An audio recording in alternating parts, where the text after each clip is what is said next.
a story about Yosef HaKamtzan HaKadosh. You guys ever hear about Yosef HaKamtzan HaKadosh? Yosef, the holy stingy person. It's an interesting title, no? He was a rich guy a few hundred years ago. In a real story, by the way. And everyone knew this guy is the stingiest person on earth. People that would come to his house, he'd always walk them in, come in, have a seat. But the minute they asked for money, he would get furious. Throw them out of the house after embarrassing them. You come to my house to ask me for $100. You come to my house to ask me for $5,000 for your yeshiva, for your kids, for your this, for your that. How dare you? And he became known as Yosef HaKamtzan. The stingy Yosef, because he had money, but he refused to give it to anyone. One day, he died. And he was hated so much by his keilah that no one showed up to the funeral. No one showed up to the funeral. This is obviously a horrendous situation. He didn't exactly leave such a good past. You know, and they say, we say it actually on our tefillah, Tov Shem Mishem and Tov. It's better to have a good name than a lot of money. Shlomo HaMelech said it.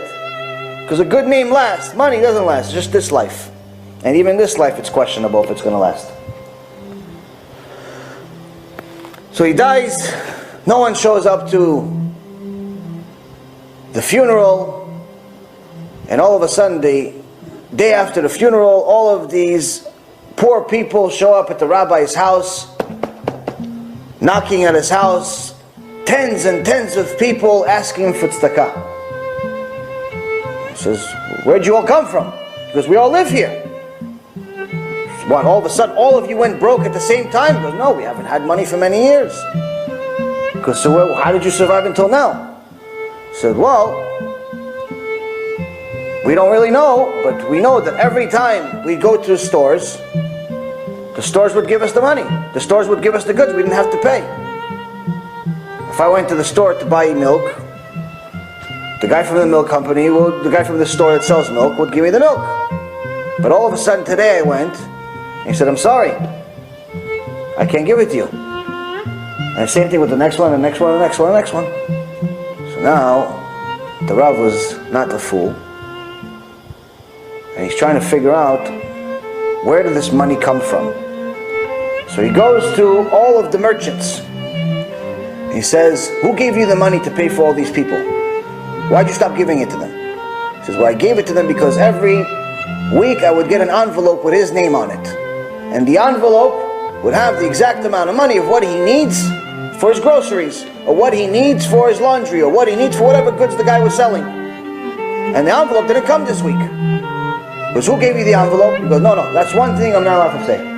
I promise the person that's given the envelope, I'm not allowed to say. So he went to the next guy, and the next guy said the same thing. I got the envelope, but I'm not allowed to say. I'm not allowed to say, I'm not allowed to say. Rabbi invited all of them to his house. He says, I demand that all of you tell me who gave you the envelope. As a rabbi, back then they respected the rabbi. They all admitted it was Yosef. Yosef HaKamtzan. Immediately the rabbi started hysterical crying and started praying non-stop to do TeShuva for all the things they said about him, thought about him. Yosef, why did you do this to us? And I'm not sure whether the story goes that he had a dream about him, or he actually did one of these mystical things where he asked to be shown some type of answer from Yosef. But long story short is that he saw Yosef, and he sees Yosef all wearing white, looking very holy in the next world. He says, why did you do this to us? Why did you pretend to be such a cheap guy when in reality you were feeding the entire community?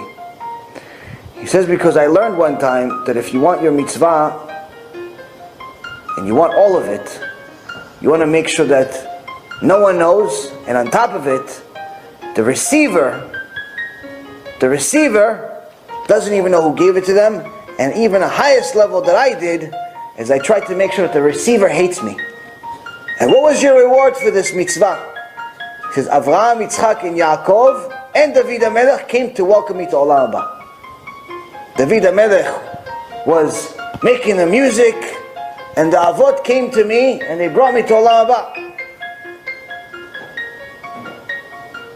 He says, but I still miss one thing. There's only one thing I still miss about this world. Because what do you miss? I miss writing the envelopes. There's no envelopes in Olam HaBa. There's no more chance for me to do more mitzvot.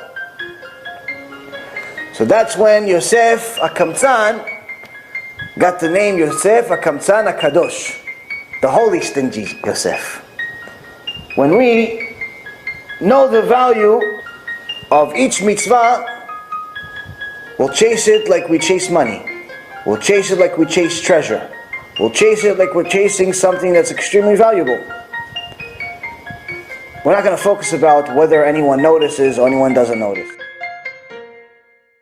B'Shem Hashem Na'aseh v'Natzliach, we're very excited to offer you the new BeEzrat HaShem app 3.0. It's a newer, faster app, full of Torah, lots of Kedusha by the shiurim that we do, myself, Rabbi Ephraim, Rav Chaim, where you'll have also newer features where you're able to use the app while you're using other applications on your phone. You'll be able to share the lectures directly from the app. You'll be able to donate online and support our Kiruv and our Torah work that we're doing.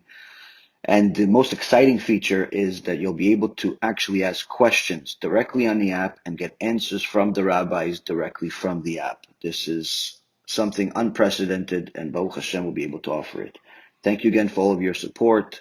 Check it out. Make sure you have the kosher Torah that will re-energize your neshama each and every single day. Call to B'chava Tzlacha.